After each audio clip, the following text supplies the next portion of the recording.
Think about the most confident person you have ever worked with. Not the loudest, not the most aggressive, the one who walked into rooms without adjusting their energy for whoever was in them. The one who pushed back without apologizing for it. The one who got the opportunities, the respect, the treatment that everyone around them wanted but somehow never received. You probably assumed they had something you didn't. A personality type, a background, a relationship with the right person. But if you watched closely enough and honestly enough, you would have noticed the one thing that was actually different about them. They didn't need it. Not the job, not the approval, not the outcome of any single conversation or decision or performance cycle. And that one internal condition, that single invisible difference in how they related to the place they worked, changed everything about how the place related to them. You have been doing everything right. You show up early or stay late, or both. You deliver on time and above expectation. You are professional in situations that do not deserve your professionalism, and patient in situations that have tested every version of patience you had available.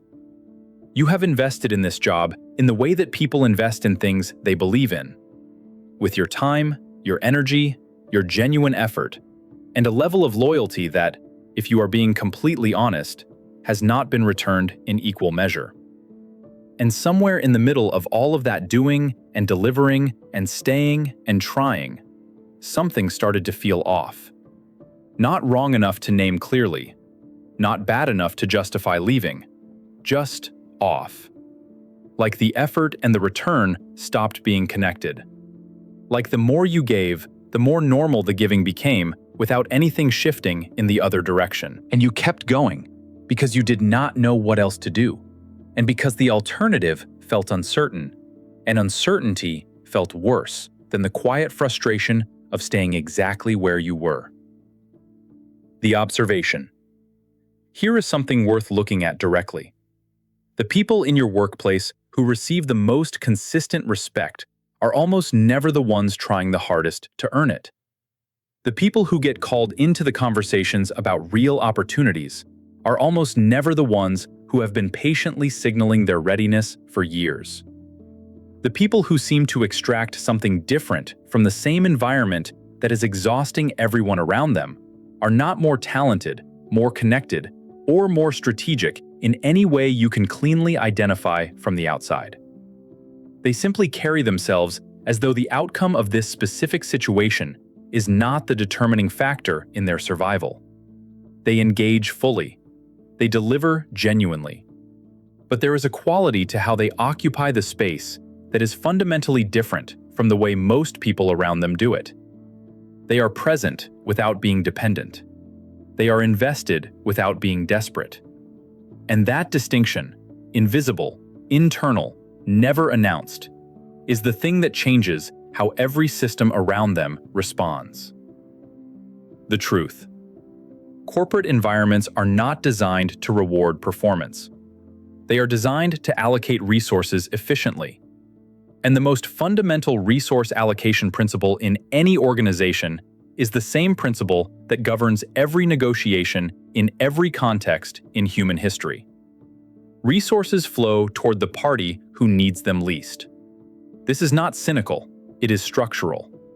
When you need the job, when your financial security and your professional identity and your daily sense of worth all run through one source, that need shapes every interaction you have inside that building. It shows up in how quickly you absorb what you should push back on. It shows up in how carefully you manage perception instead of managing outcomes. It shows up in how long you stay in conversations and roles and situations that have already told you everything you need to know about whether they are going to serve you. And the organization reads that need not through any deliberate calculation, but through the accumulated signal of every interaction where you behaved like someone who could not afford for things to go wrong. That signal tells the system everything it needs to know about how little it needs to invest to keep you functional. And the system invests accordingly. What need actually costs? The cost of needing a job is not paid in one dramatic moment. It is paid across time in a currency that does not appear on any bank statement. It is paid every time you accept a scope expansion without attaching a conversation to it because you cannot afford to seem difficult. Every time you absorb a slight from a manager or a colleague because the alternative feels like a risk your financial situation cannot support. Every time you prepare a brilliant argument for a conversation that was decided before you walked into the room, and leave it having performed your case for an audience that was never deliberating. Every time you watch someone less qualified, less consistent, less genuinely invested, get something you have been earning for 2 years, and you cannot understand the mechanism that produced that outcome because you have been measuring the wrong variable.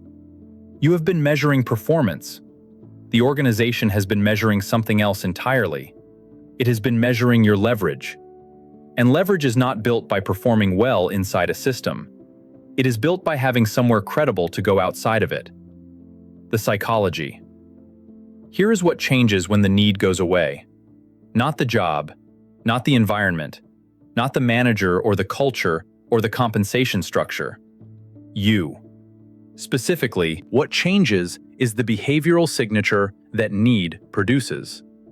When you no longer require this specific situation to work out, when you have financial breathing room and external options and a professional identity that exists independently of this employer, you stop performing the behaviors that signal captivity. You push back because you can afford to. You decline the unreasonable request because your survival does not depend on absorbing it. You have the honest conversation because the worst possible outcome is manageable rather than catastrophic.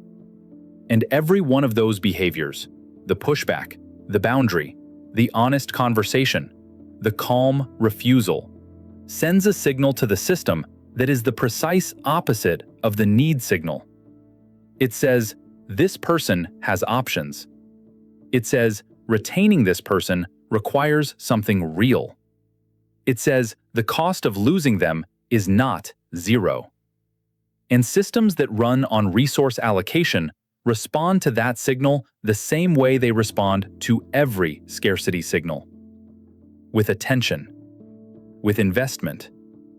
With the treatment you have been waiting for since you started doing everything right. The deeper reality. There is a layer underneath all of this that most people never fully examine because it is uncomfortable to look at directly. The need that keeps you trapped in a dynamic that does not serve you was not formed at this job. It was formed before this job existed. It was formed in the specific financial and emotional conditions of your early life, in the environment that taught you what money means, what security feels like, what the consequences of not having enough look like when they are close enough to see clearly. If you grew up watching financial instability move through a household like weather, your nervous system learned to treat financial certainty as survival. And so you protect the income source with the behavioral patterns of a person who cannot afford to lose it because somewhere in your formation, losing it was genuinely dangerous. If you grew up in an environment where professional status carried the weight of identity, where what you did determined what you were worth, then your sense of self is threaded through your role in a way that makes any threat to the role feel like a threat to the person. These formations are not weaknesses. They are intelligent adaptations to the specific conditions that produce them. The difficulty is that they do not update automatically when the conditions change. They keep running the old program in a new environment. They keep producing need in situations where need is the single most expensive thing you can bring through the door. The shift. The correction is not a mindset change. Mindset changes are temporary. They are willpower dependent. And willpower in a corporate environment that is specifically designed to exhaust it will always lose eventually. The correction is structural. It means building, deliberately and patiently, the conditions that make need impossible to sustain. It means having 3 months of living expenses in an account that has nothing to do with your employer, so that when you walk into a difficult conversation, Your nervous system is not sounding an alarm underneath every word you say.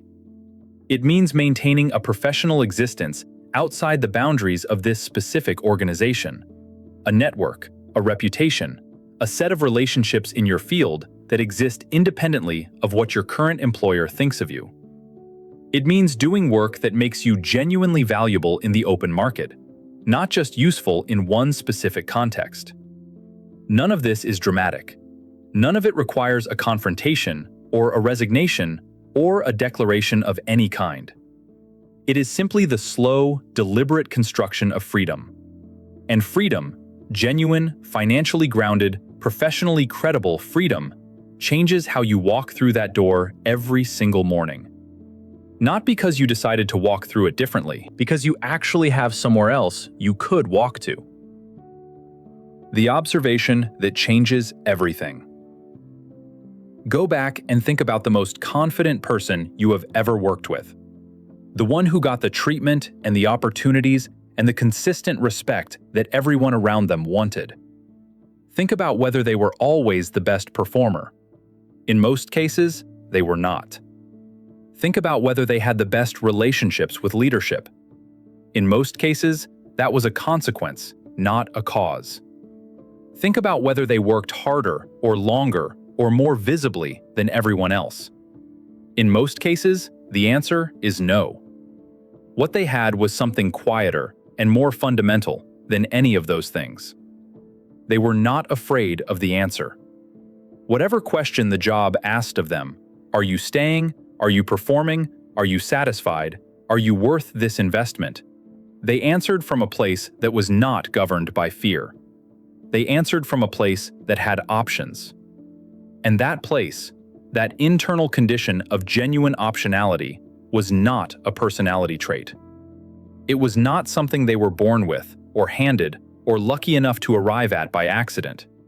It was something they built, consciously or not, gradually or in one decisive moment. They built the conditions that made need impossible. And the moment they did, the moment the need went quiet, the whole dynamic changed around them without a single conversation about it. The most honest thing about corporate life is also the most counterintuitive. The less you need it, the better it treats you. Not because organizations are kind to the unattached, because organizations are practical. They invest where investment is required. They compete where competition is necessary. They treat people well when not treating them well has a cost that shows up somewhere real. Right now, for most people reading this, not treating you well has no cost. You are here. You will be here tomorrow. Your performance will continue, regardless of whether the recognition comes. Your loyalty will persist, regardless of whether it is returned. Your presence is guaranteed by the need that keeps you from imagining the alternative too seriously. The day that changes, the day you build something outside this building that makes your presence here a genuine choice rather than a structural necessity, is the day the calculation shifts. Not because you demanded anything, not because you threatened anything, because the cost of losing you became real enough to feel. And organizations respond to costs the way every system responds to costs. With adjustment, with attention, with the treatment you were always worth, but were never costly enough to receive. The problem was never that this job did not value you. The problem was that it did not need to show it. Give it a reason. Build the thing outside this building that makes your presence inside it a decision you are actively making every single morning. And watch how quickly the place you have been trying to earn respect from starts offering it without being asked.